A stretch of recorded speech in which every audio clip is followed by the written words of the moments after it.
هەوڵێکە لە خزمەت قەزیەیەک کە قەزی میلەتەکەمانە لە بەتایبەتی ئەو گۆڕانکاریانی کە لە سووریا بووە و بەرەسەندەکان بە ئیتیجاهێک دەڕوا کە ئەو پرۆژانە سەرکەون و ئەو چەقبەستنە نەمێنێ کە ئەگەر ئێمە لە فاکتەری ناوخۆمان ئامادەکاریمان هەبێ پێمان وایە دەتوانین میلەتەکەمان بگاتە شوێنێک کە خەبات و قوربانی بۆ کردووە. ئێستا ئێمە دەبێ ئەوەی کە دکتۆر باسی کرد ئەمە مبادرەیەکە، یعنی لە سەرەتا مبادرەیەکە لە کوردستانی باشوور لەلایەن دامەزراوەی مەدەنی و پیشەیی بۆ ئەوەی هەم پشتیوانی معنەوی بکە، هەم کوردستانی باشوور کە دانپێنانێکی دەستوری هەیە و تەجروبەی حکومڕانیەکی هەیە لەگەڵ عێراق لە سیستەمەکەی لە دەستوری عێراق لە زۆر مەلەفە شکستمان خوارد ئێمە لە عێراقا لە وەکو کورد، یعنی سەرڕای دەرفەتمان بۆ ڕەخسە. اینجا چۆن دەتوانین هەوڵ دەین پشتیوانی ئەوان بکەین ئەم تەجروبە دووبارە نەبێتەوە. بێگومان بە دەستورێک کە چ شکلێک لە خۆ دەگرێت دەستورێکی دیموکراتی بێ سەردەمیانە بێ لە ئەساسە، یعنی دەبێتە کۆتێکی بەهێز فاکتەرێکی بەهێز لە سووریایی کە دەستورێک بێ ئەوەی عێراقی تیا دووبارە نەبێتەوە. بۆ نمونە نیزامی تەوافقی یا نیزامی دیموکراتی تەقلیدی لە دنیا بۆ وڵاتە پێشکەوتوەکان نیزامی تەوافقی و ڕێزدانان بۆ مکەونات یا ئەقلیاتی بچووکتر لەوەی کە لە دیموکراتێتە وەکو بڵێن ویلایەتی متحیدە و ئەوانە دیموکراتێتی ئەکسەریەیە. اینجا ئەم تەوافقی ئەم پێم وایە لە عێراق شکستی خوارد. بۆ نمونە ئێمە تەجروبەیەکمان هەیە لەو نظامی زیاتر ئەم تەوافق ڕاستە شیعە زاڵە ئەوانە، بەڵام تەوافقیە شکستی خواردووە. ئێمە بمانەوەیە کە ئەم واقعە دووبارە نەبێتەوە، چ فۆرمێک لە قازان زیانە تەجروبەی خۆمانیان پێ بڵێن. اینجا باشترین میکانیزم ئەوەیە ئێمە یعنی کورد هێشتان ئەم مشکلی زۆر زۆرەوە لە سووریاش ئەمە دووبارە بۆتەوە نەبوونی موئەسسەسەک بۆ دانووساندن.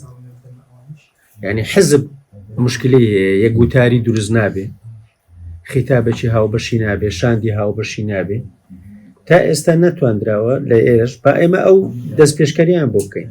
یعنی پێش هەموو شتێک هیچ پەیامەکمان هەبێ پێویستە موئەسسەسەیەکی نیشتیمانی لە سووریا هەبێ و یەکگرتوو بێ و خەڵکی بەتوانای یعنی پیشەیی یاسایی وەکو دکتۆر سەربەست لە ڕوە پیشەیی و یاسایی و تێگەیشتنەکەی و ئەنجومەنێکی سیاسیش هەبێ.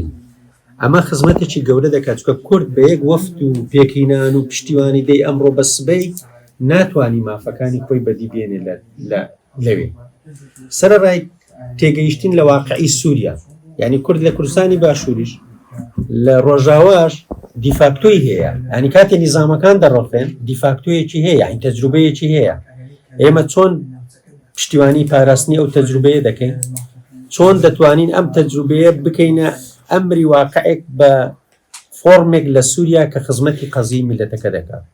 ینی ئەمەش یەکێکە لەوانەیە کە ئێمە ینی چکە ئامانجمان چییە لەوەی کە پێمان وایە دەبێت لە کوردستانی ڕۆژاوە ئاشتەوایی هەبی و ئەو ئاشتەوایی خزمەتی پرۆسەکەیان بکە. ئەمە ئەو خاڵانە دیاریکەین ئەهەمیەتێکی گەورەیە لەو میکانزمی ئێمە دەمانێت پشتیوانکەین. دەناگەر بڵین پرۆژەی دەستور ئێستا ڕۆژاوە دەستوری هەیە، ینی نووسیویانە ئەوە کە ڕەنگە دکتۆر سەربەز ئاگای زیاتر لێبێ. پرۆژە زۆرە لە ئەوەی وەکو پرۆژەیەکی قانونی یا عەقدێکی ئیجتیماعی ینی هەیە، بەس چ میکانیزمێک دەتوانێت قەزیەکەت بگەینێتە ئەو ئامانجی ئەتو دەتەوێت.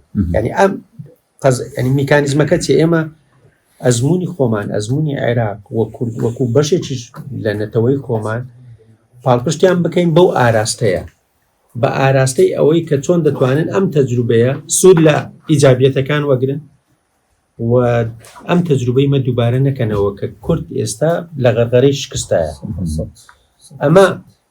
ئەمە با لێرە ئەو چارچیوە دیاریکەین عملیە. اینجا پەیامەکەمان چییە؟ ئێمە لەگەڵ یەکێتی پەرلەمانتارانیش ئەو گفتوگویەمان هەبوو کە و شاندێک بچێ، یعنی ئەم پشتیوانی ئێرە بگەێنێ وەکو ڕۆ معنەویەکەی، هەم ئەو مبادرەیە بکە لە وەکو تەجروبەیەک وە پشتیوانی خۆی ڕاگەیەنێ مبادرەکەشیان پێ بگەێنێ کە ئەمە خزمەتێکی پرسێکی چارەنووسی میلەتەکەمان و ناوچەکەش دەکا کە بە ئاراستەیەک دەڕوا سەرڕای تێگەیشتن لەوەی کە لێرەش باسم کرد یعنی ئێستا ڕاستە شعوب گەلان دەوریان هەیە لە گۆڕانکاری بەڵام بەڕاستی پرۆژەکان پرۆژەی نێودەوڵەتیە ئەوروپا یعنی ئەمە لێرە باز نەکراوە ئەوروپا هاوپەیمانان ڕۆڵیان هەیە لە قەزی کوردی کە پێویستە ڕەچاوی لە پرۆژەکان ڕەچاویان بکەین کە چکە پاراستنەکە بەشێکی پەیوەندی بە پرۆژەی ئەوانەوە هەیە چەند پرۆژەچکە هەیە لە منتیقەی لە ناوچەکەی کە تەجروبەمان لێ کردێ شکستی خواردێ پرۆژەی مەسەڵەن تورکیا و قەتەر هەیە پرۆژەی سعودیە و ئیسرائیل هەیە پرۆژەی بەرەی مقاومە هەیە ئەوانە ئێمە لەکوێی ئەم ململانەین و تێگەیشت پەیامەکانمان دیارە بە چه ئاراستەیە خزمەتی دۆزەکەمان دەکات.